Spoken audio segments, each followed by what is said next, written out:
Hello, I'm Mike Buchanan, the founder and former leader of the political party Justice for Men and Boys and the Women Who Love Them, j4mb.org.uk. I'm joined today by two beautiful women, but in a sense I'm stating the obvious because of course all female men's rights activists and anti-feminists are beautiful. In a similar vein, all male MRAs and anti-feminists are handsome and simply irresistible to attractive women. It's a cross we learn to bear. The other interviewer today is Elizabeth Hobson, who has been the leader of J4MB for the past 6 months. Also with us is Karen Straughan, a long-standing legend of the men's rights movement and widely known by her video blogging pseudonym, GirlWritesWhat. It's now my pleasant duty to say a few words about this beautiful woman. Karen's a Canadian mother and lives in Edmonton, the city behind me. I hope to see an ICMI staged in Edmonton one day, or maybe another Canadian city. Karen was a part-time waitress in 2010 when she started making video pieces in her kitchen, which would turbocharge the men's issues and anti-feminist movement. I don't think there's ever been a more articulate or influential communicator in the movement. Both Karen and I were speakers at the first ICMI, held near Detroit in 2014 and hosted by Paul Elam. I was very excited at the prospect of meeting Karen and Paul Elam in particular, and for weeks beforehand, I told myself that when I met Karen, I must not stare at my shoes and mumble something inane like, "Hi, Karen, big fan." The truth was, I was as excited to meet Karen as if I were meeting Cameron Diaz, one of my favorite Hollywood actresses. I met Karen in the car park next to where the conference was being held on the first day. Predictably, with the benefit of hindsight, I walked up to her, stared at my shoes, put my hand out and mumbled, "Hi, Karen, big fan." Karen spotted my embarrassment, but was very kind. At all 5 ICMIs we've both spoken at, I've seen men walking up to Karen and doing what I did when I first met her. I asked many men and women at the first conference what had triggered their interest in men's issues and anti-feminism. Most of them, maybe 75%, said it had been one of Karen's videos. So even then, 6 years ago, she was being described as the recruiting sergeant of the men's rights movement. It's always a joy to spend time with Karen at ICMIs, and occasionally we've enjoyed a glass of Sauvignon Blanc together. On one occasion, 2 glasses. What a night that was. Wow. She's also one of the most hilarious women I've ever met. I was thinking of comparing Karen to, pointing out that she's much funnier than any feminist comedian in the world. But that is such a low bar. I think she could roll over it on her back. Last year's ICMI was held in Chicago and was a roaring success. It was the best in the series to that point. Alison Tiemann of the Honey Badger Brigade was the chief organizer, but wasn't allowed into the US to personally host the event. So Karen, also a Honey Badger, was the MC in the big presentations room and did a great job. Karen, a very warm welcome. Thank you for agreeing to this interview. My first question, how do you see the battles for men's rights and against feminism developing over the next few years? Maybe with an eye on whether the final victor in the US presidential election is a conservative or a socialist. Oh dear. That's a big one. I just have to correct you on one thing that you said in your introduction. It was more than 2 glasses of Sauvignon Blanc. It might have been, yes. I'm almost positive. So, but as far as I'm concerned, Warren Farrell and the commission, the committee to create a White House Council on Boys and Men, they made inroads with the Trump administration. The families advocating for campus equality, which is designed to restore due process to sexual misconduct adjudication on college campuses in the States. That made inroads with Trump's education secretary, Betsy DeVos. She clawed back a lot of the overreach in the Obama administration from those dear colleague letters that I think we've all probably heard about. And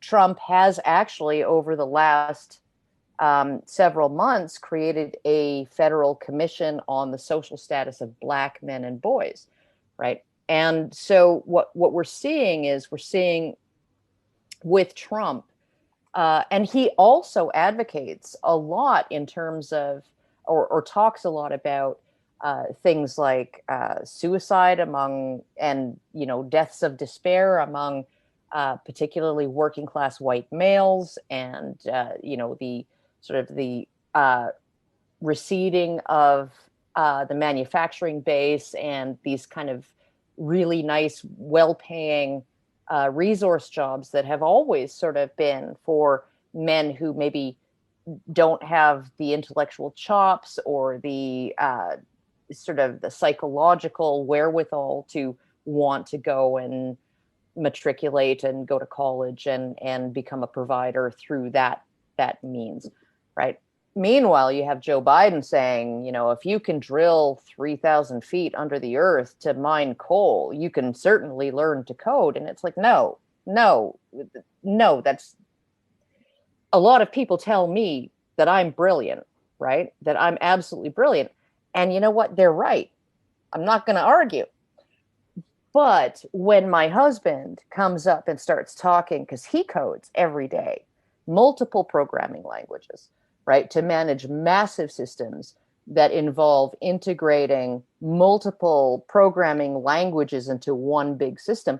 And he comes out and he starts talking to me about what he's doing. And I just want to stab myself in the face, right? Like, there is no way I could learn that.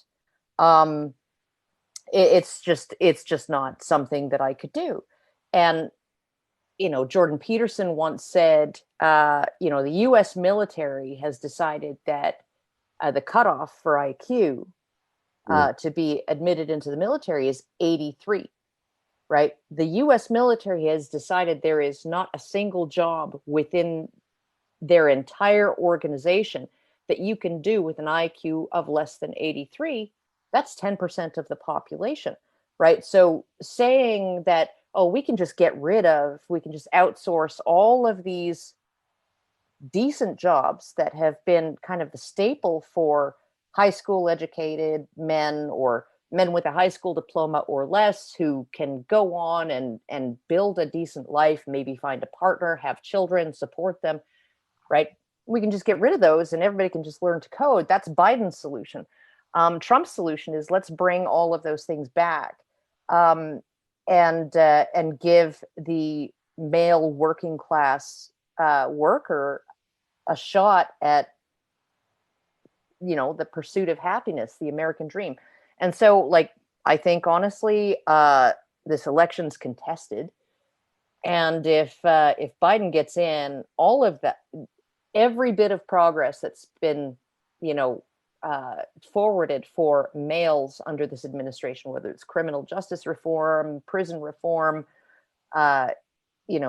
return of manufacturing, boosting resource jobs, all of those things, right?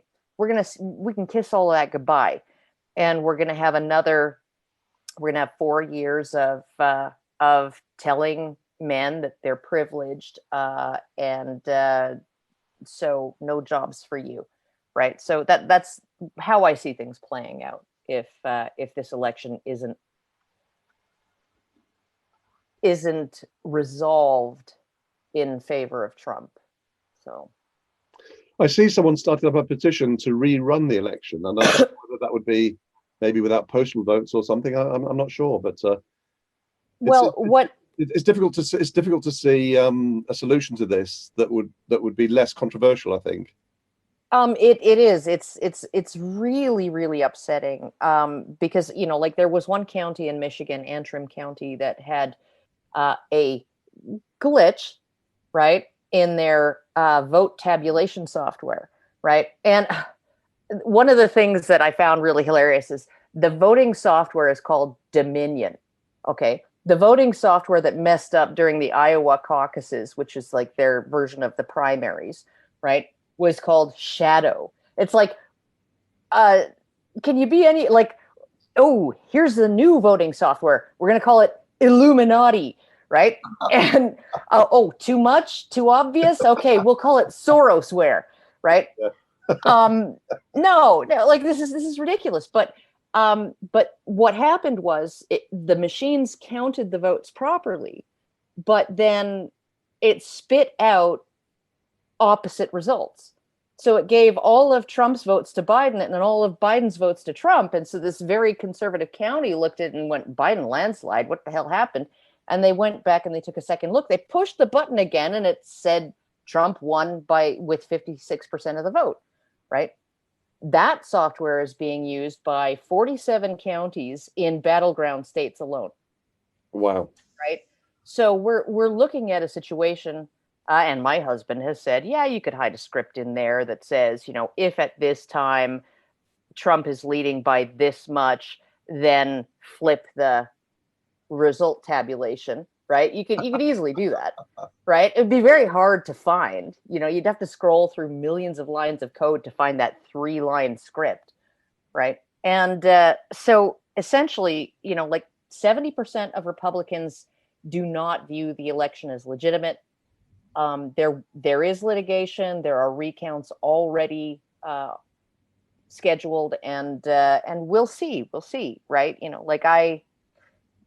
If it turns out after a transparent process that Biden wins, we're going to have to live with that.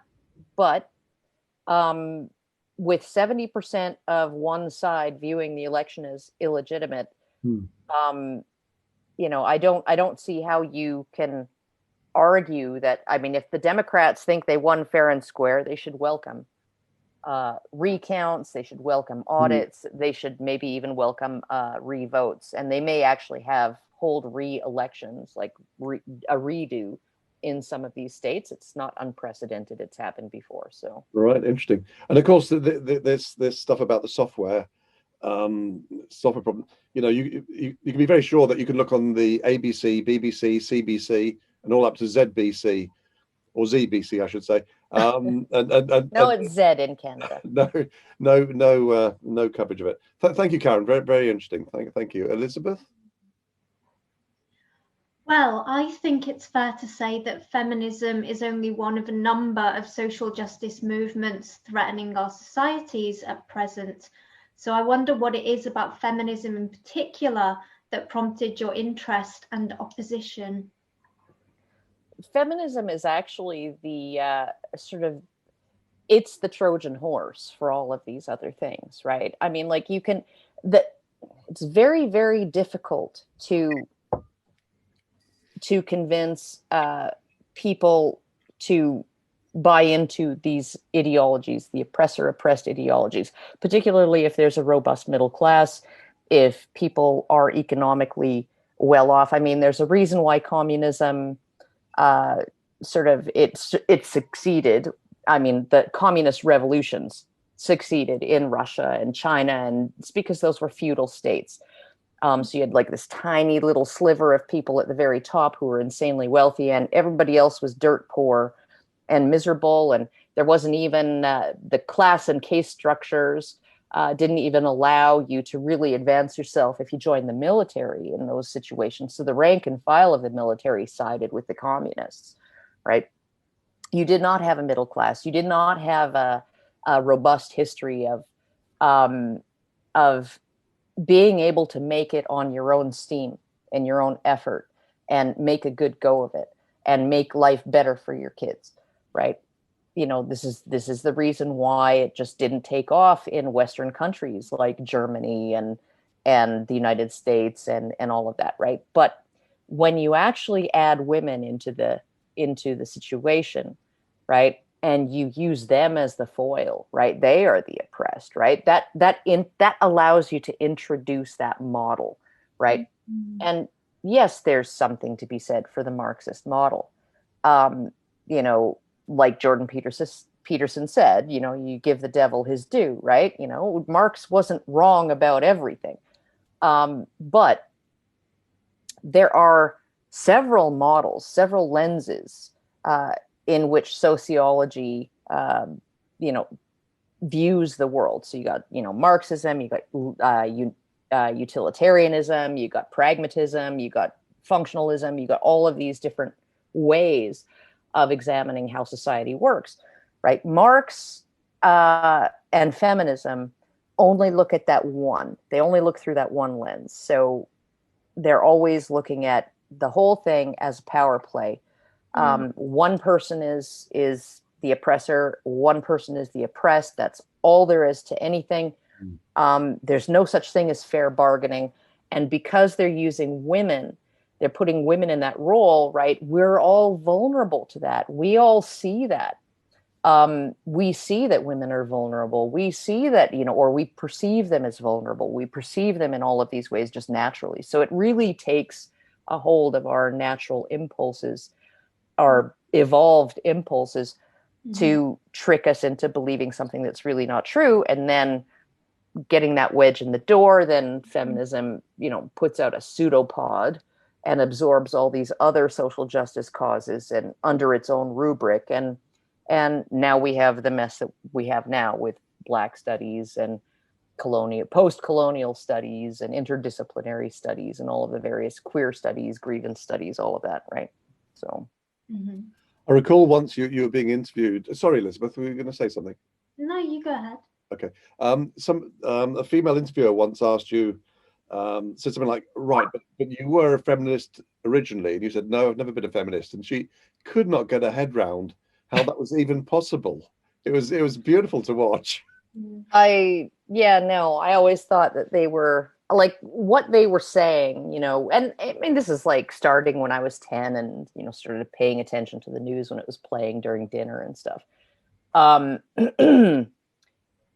What the feminists were saying was completely contradicted by my lived reality, right? By what I saw around me. My parents were very sort of saw themselves as equal partners, teammates, present a united front, never let us kids play one end against the other, right? Or both ends against the middle.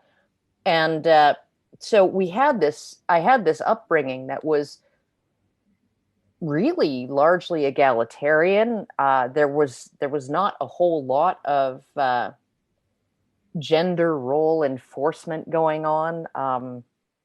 My dad wasn't particularly into housework, but he got out the vacuum cleaner every weekend, right? Like we had Saturday as cleaning day for everybody, right? And he got out the vacuum cleaner. He often did dishes and things like that. My mom often went out and cut down trees in the yard and, things like that. So, I mean, got up on the roof to check the shingles after, a windstorm.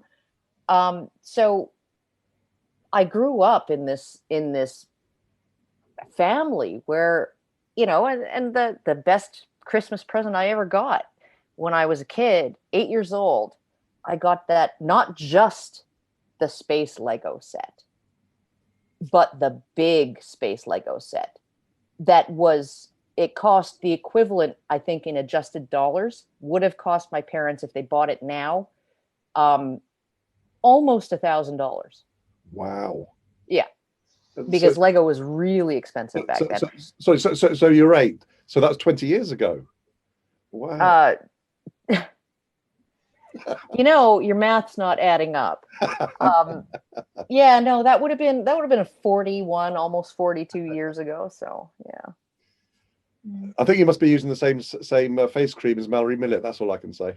I just think that I smudged some Vaseline on the lens up here. So. Okay. Is it my? I love that. I love that story. I'd love to meet your parents one day, and who knows if they live in Edmonton as well. They do. I'd love to meet them because some of the story. I mean, your mother cutting down trees. I mean, I got to meet that woman. Oh man, she cut down. This is probably the reason why I ended up masculinized in the womb. It's because when she was 7 months pregnant with me, she was out in the front yard in a bikini, cutting down a tree. Yeah, and you were saying before we started recording that it can get to 40 degrees Celsius below zero, and you don't own a pair of boots. No, I don't own a pair of boots. Yeah, you Canadians are hard. And I love that story. We chatted about this in Chicago. I remember you told me that your dad, if you went to your dad and said you were hurt, he'd say, "Where's the blood?" And if there wasn't any blood, then he just said, "Oh, go away."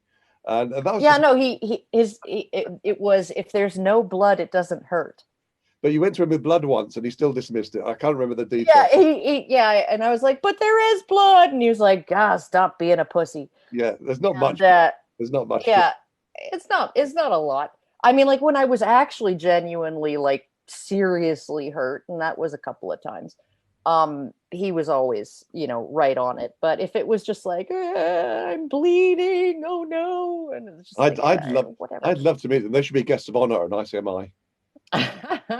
Maybe we'll have one in Edmonton next summer, and yeah, once the miracle Biden vaccine comes out, because he's going to take credit for that. Since there's one on the horizon. Perhaps they could do a joint ICMI talk or something. That'd be awesome. Karen, you gave the well-received keynote speech at the 2018 conference in London, titled "Why Women Must Consign Feminism to the Dustbin of History." We'll put a link in the load bar.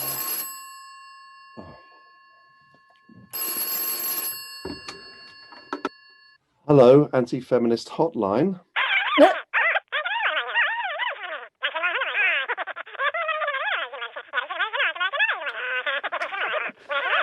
You have video evidence of a lesbian relationship between Harriet Harman MP and Jess Phillips MP. Yes, please do send me the video. Yes. I'm sorry, I can't talk more at the moment because I'm with Elizabeth Hobson interviewing Karen Straughan for the forthcoming conference, which starts in a few days. Oh, good grief! Yes, okay, yeah. I'll tell them. I'll tell both of them you're a big fan. Yes, thank you, Ken. Perhaps call back in an hour and we'll have a chat then. Okay, thanks, Ken. Bye for now. Bye for now. Sorry about that. But I have a commitment that I will always answer the Anti-Feminist Hotline. It rings at the worst times. Where was I? Oh yes. So your video, "Why Women Must Consign Feminism to the Dustbin of History," and as we will put a link in the low bar to that. The take-home message I got from your talk, Karen, was that women must consign feminism to the dustbin of history because men can't or won't. In the Q&A session that followed your talk, someone asked you what would have to happen to make more women publicly self-identify as feminists. You replied that anti-feminism would have to become cool, and I must confess I groaned when I heard you say that, because my immediate thought was that anti-feminism could never become cool among women. 2 years on from that talk, I'm absolutely astonished to see that anti-feminism is becoming cool among women of all ages, and particularly young women. What more might MRAs of both sexes do to encourage more women to join our movement? Oh, I think, honestly, tell them what's in it for them. And I know it sounds kind of ruthless, right? But tell them what's in it for them. I mean, when I look at my anti-feminism, I'm not just thinking about my sons, right? I have 2 sons and I have a stepson. I'm not just thinking about them. I'm thinking about my daughter.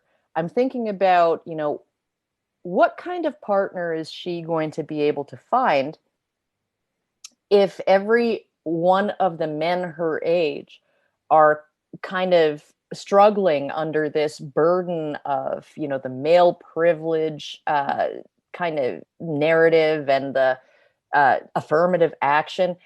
She's going to, if she decides that she wants to get married and have children, I'm sure she's going to want to stay home and look after her children when they're small, the way I did.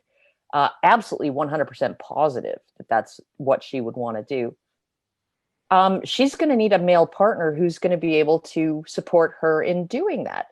And, I know that this sounds like traditionalism, but I think that if there were no artificial prop-ups for women in terms of their, sort of economic contribution, if you want to call it that, to the workforce and things like that.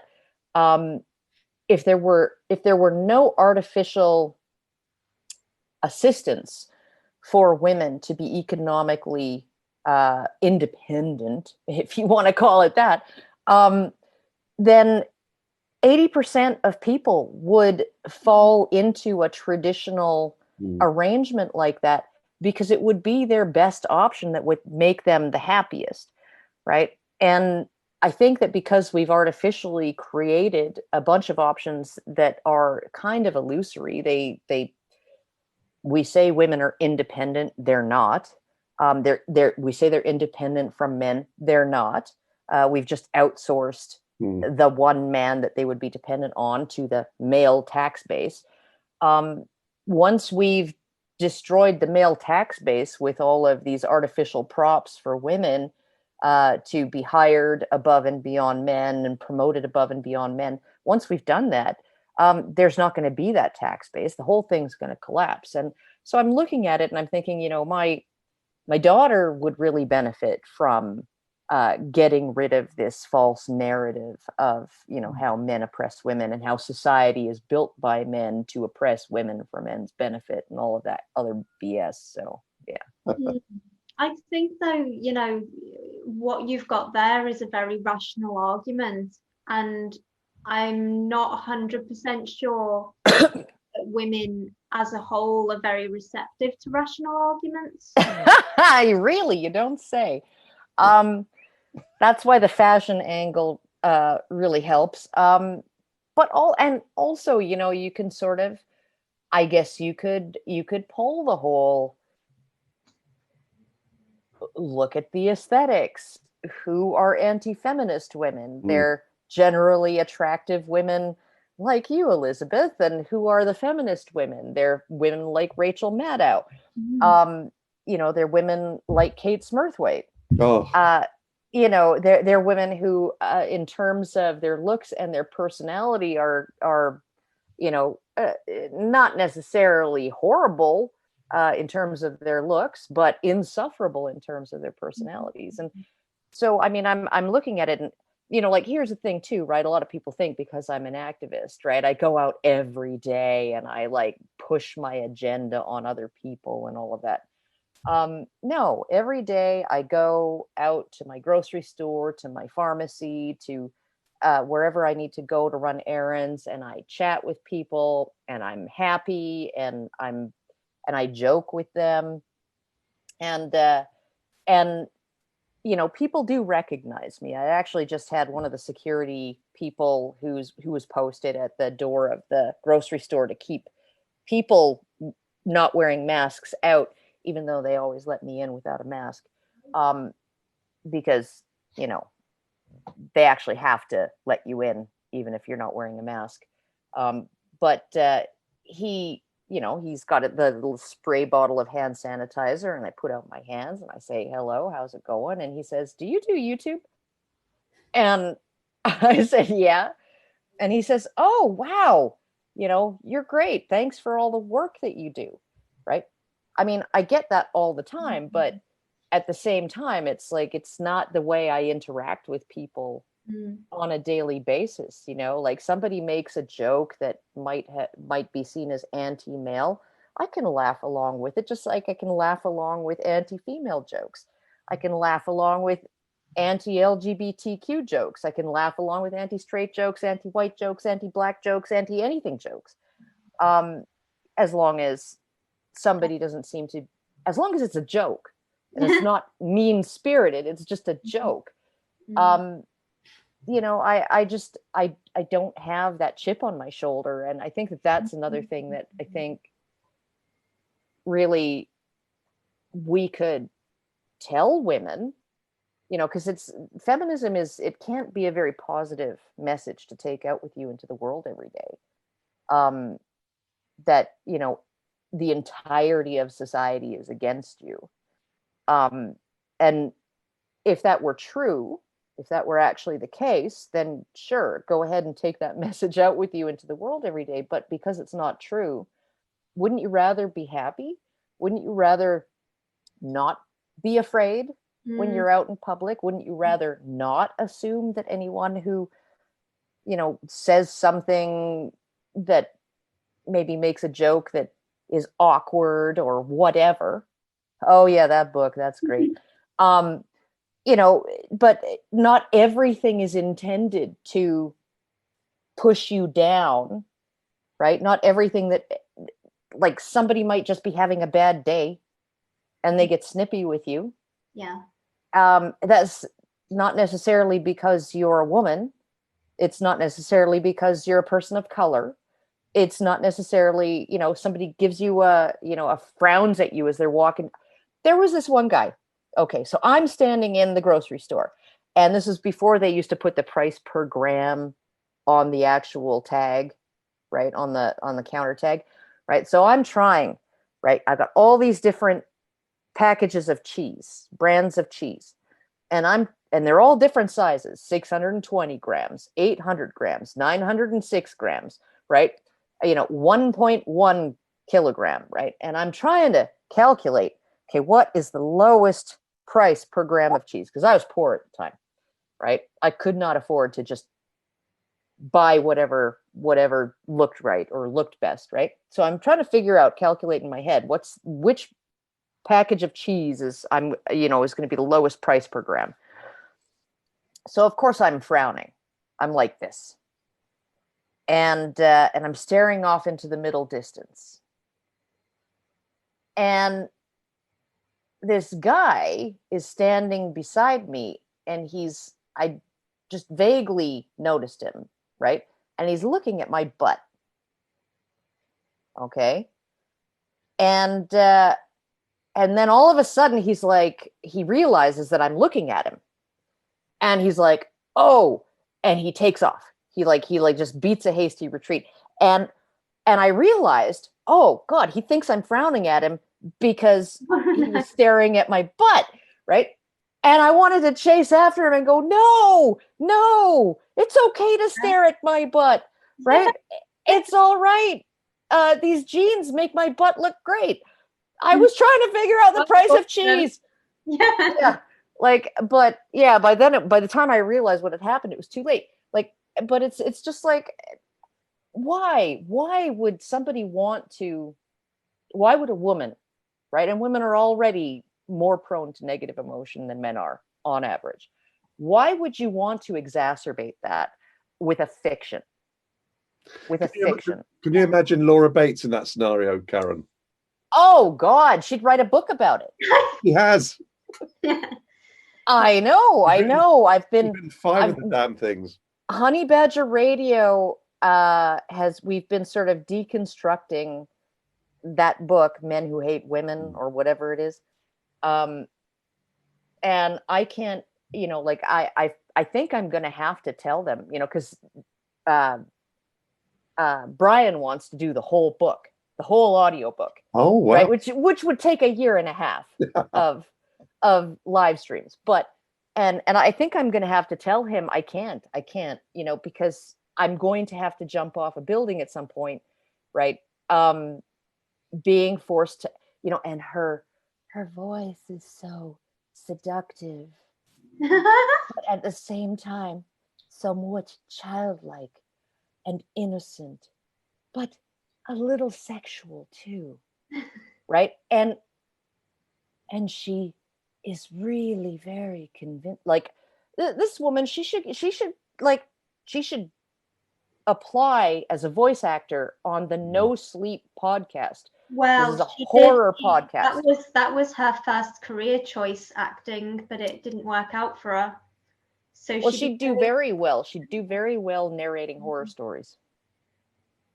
I think, for me, I wonder whether one of the keys to reaching women is actually, because I was a feminist, and one of the reasons I got into it was because I was like, oh, sisterhood, that'd be nice. Oh, I didn't find it in feminism. I found a load of cliquey bitches who were always like, meow, it's a glamour model, meow, oh, it's a stay-at-home mother, meow, you know what I mean? Yeah. But in the men's human rights movement, I found sisterhood. And, I know Natty has this kind of organization that she keeps getting too pregnant to work on, called the Women's Liberation Network. And she got another one on the way, or just arrived? She does. Another one on the way. Yes. She's been permanently pregnant for about 5 years now, isn't she? Yeah, no, Miles was like such a sweetie. He really was just like, I spent so much of 2018 snuggling that baby. I've got some nice pictures of you with him. Well, lucky for me, my tubes were tied, a decade or two ago, because it used to be if I touched anybody's baby, I'd end up knocked up. If I borrowed someone's toothbrush, I'd get pregnant. Right. So, yeah, it was safe to touch the adorable little baby. It was very nice. At this point, you're a veteran in the men's human rights movement. I wonder what changes you discern in the movement compared to when you started working within it. Oh, the changes are, it's gone way more mainstream. It's just gone, like, when I look at the number of interviews that I do on conservative talk radio down in the States, with really friendly hosts, right? Very, very friendly, very open to, male and female, open to talking about the issues. They already have sort of a basic understanding of what's going on, of what we're about. And they're extremely interested in sort of hearing what I have to say. And it's just kind of like, it really is. And this is one of the things that I have warned liberals about for ages and ages and ages, is that, what you're doing is essentially handing men's issues to conservatives. That's all you're doing. You're just allowing conservatives to own these issues, when in reality, if you were actual true liberals, you would embrace the men's rights movement. But yeah, no, it's definitely, there are a lot of people, I don't know whether you'd call them pink pilled or purple pilled or red pilled, but you can definitely see that it's gaining traction in the mainstream. People are aware of it. The things that I say on these radio shows that I've been going on for the last 2 years or so no longer surprise the hosts.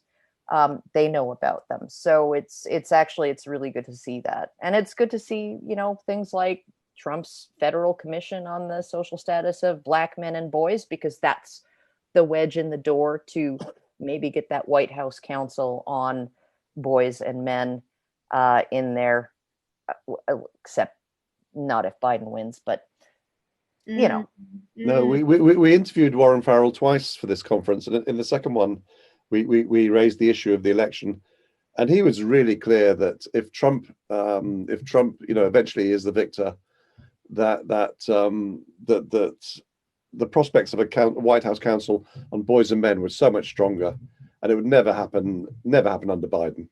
Yeah, no, I think, they've had so much more success in terms of lobbying with Congress people who were on the Republican side, in terms of like bringing it up and all of that, and in terms of cabinet members with Trump, than they ever did in the 7 years or so that they tried to do that with Obama. Right. So, it really is, if we want a White House Council on boys and men, right, Trump needs to win this contested election. Otherwise, it's on hold for another 4 years until Trump runs again in 2024. At which point he'll be how old? He'll be 78. He'll be as old as Joe Biden. That's true. Elizabeth, go on. Well, I was just going to ask, on balance, bearing in mind what we've been talking about, are you hopeful, or are you scared of what the future holds? In terms of men's issues? For men and boys' well-being, and also women and girls' well-being, because every time there's an injustice, the ripples echo out, don't they?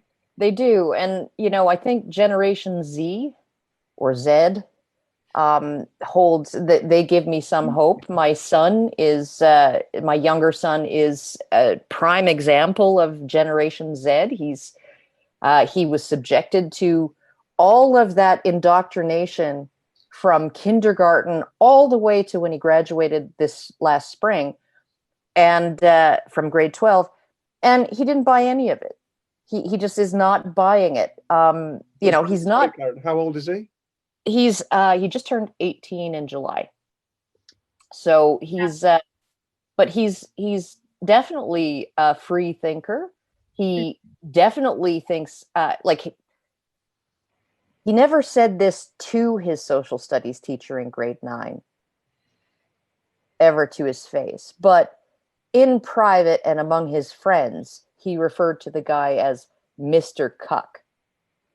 Okay. Because the dude was a total lefty, social justicey guy. And Sam was not, he was not going to buy any of that bullshit. And it's, so I think that there are a lot of young people coming up now in terms of, it's almost as if they're rebelling against what the adults around them are telling them, right? So, you know, we may be going through a cycle of resistance to the adult establishment ideas, right? And that includes a lot of young people who are rejecting social justice ideologies and feminism and all of those things. So apparently in the United States, Generation Z is the most conservative generation of young people in history. Mm-hmm. So in part, I guess, because they see the wreckage that feminism has led to. Oh, I think so. I think, you know, they grew up with their parents divorced and all their friends' parents divorced, and, you know, and all of the pap, that's the social justice pap that's being forced down their throats in school, and they're just saying no thanks. So I think that that's a lot to do with it. I think it's one part rebellion and one part experience, and they're just rejecting it to a greater degree than any generation since maybe the 1960s. Right. Young generation. So, Karen, thank you so much for joining us. I knew that would be fascinating, and you've exceeded our very high expectations. So thank you very much. I'm just one of countless MRAs who love you to pieces, and I hope you keep doing your work. I hope you keep doing your work for many, many years to come. Well, I will absolutely stay on it. Might be fewer videos, but because I feel like when I post something to my channel, I'm largely preaching to the choir. But when I talk on a radio show, it's virgin bums on virgin seats, and so it always feels new when I'm doing that. So, yeah. Okay, and I look forward to the next time that we have a couple of glasses of Sauvignon Blanc, or maybe more than a couple, or maybe more than a couple. Karen, thank you so much. It's a wrap. Thank you.